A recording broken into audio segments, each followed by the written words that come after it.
Eksistensialisme adalah salah satu paham yang berpusat pada manusia sebagai individu yang bertanggung jawab atas kemauannya yang bebas tanpa memikirkan tentang yang benar dan yang salah secara mendalam. Menurut Søren Kierkegaard, tujuan utama dari eksistensi manusia adalah untuk menghindari kebosanan. Eksistensialisme menurut Auguste Comte. Bapak Auguste Comte dikenal sebagai bapak sosiologi. Ia lahir di Montpellier, Prancis pada 19 Januari 1798. Bapak Auguste Comte gagal dalam bercinta. Ia juga mengalami gangguan psikologi dan gejala paranoid yang hebat. Dari itulah dia menciptakan tulisannya mengenai filsafat positif atau positivisme. Menurut dia, manusia terlalu berfokus pada kebudayaan atau perkembangan yang ada pada zaman sebelumnya.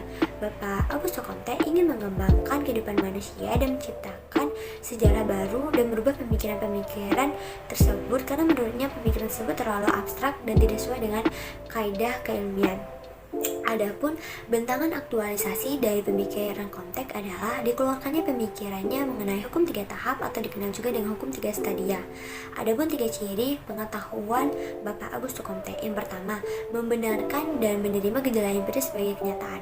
Gejala empiris adalah suatu kejadian berdasarkan kenyataan yang dilakukan melalui metode penelitian. Yang kedua, mengumpulkan dan menjelaskan gejala itu berdasarkan hukum. Dan yang ketiga, memprediksi fenomena-fenomena yang akan datang berdasarkan hukum untuk mengambil tindakan yang menurutnya benar atau bermanfaat. Melanjuti radikalisasi Comte antara progresivitas untuk menciptakan perubahan sosial dengan penjagaan atas keteraturan sosial menjadi bahan kontemplasi dan observasi dia. Nah, pada saat tertentu Comte juga mengulas balik untuk mencari sumbangan sosial para intelektual dan akhirnya didapati tentang konsensus intelektual. Nah, konsensus intelektual ini selalu dikenal menjadi dasar bagi tumbuhnya solidaritas dalam masyarakat. Selanjutnya, kita akan membahas mengenai pemikiran Søren Apie Kierkegaard. Søren Apie Kierkegaard lahir di Copenhagen, Denmark. Ia mengalami titik balik kehidupannya saat menjalin hubungan percintaan dengan Regina Olsen.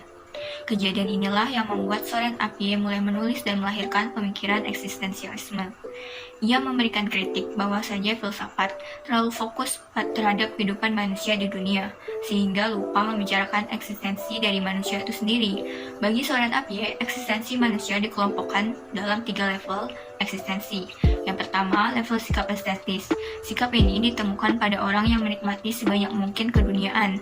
Mereka dikuasai perasaan dan cara hidupnya sangat bebas. Yang kedua yaitu level sikap etis. Pada tingkat ini, manusia menjadi lebih bijaksana dalam menjalani hidup. Ketiga, level sikap religius. Manusia mencapai puncak eksistensinya ketika berhadapan dengan Tuhan. Semua kehebatan dan pencapaian manusia di dunia tidak berlaku lagi di hadapan Tuhan. Selanjutnya, kita akan membahas eksistensialisme menurut Jean-Paul Sartre. Jean-Paul Sartre atau Sartre lahir pada 21 Juni 1905 di Paris dengan karya yang paling terkenal, yaitu buku yang berjudul Being and Nothingness yang berisi tentang alam dan bentuk esensinya.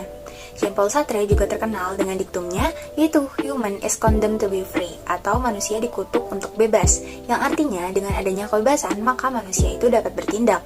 Oleh karena itu, batasan eksistensialisme adalah kebebasan individu lain. Sartre merumuskan 2 macam ide pokok. Yang pertama tentang manusia. Menurut Sartre, manusia memiliki kemerdekaan untuk membentuk pribadinya dengan kemauan dan tindakannya.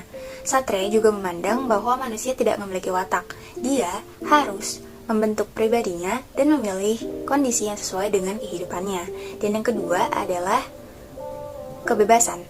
Sartre merumuskan bahwa bagi manusia, eksistensialisme mendahului esensi. Sekian, terima kasih.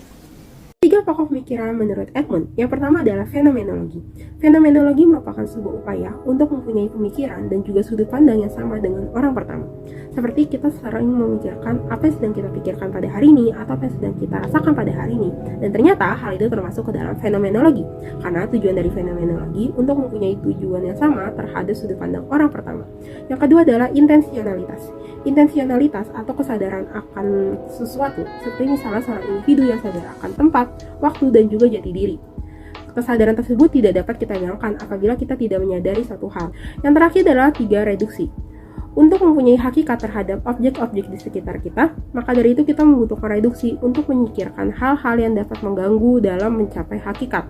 Dan apabila reduksi ini berhasil, maka sebuah gejala akan memunculkan fenomen atau memperlihatkan diri sendiri.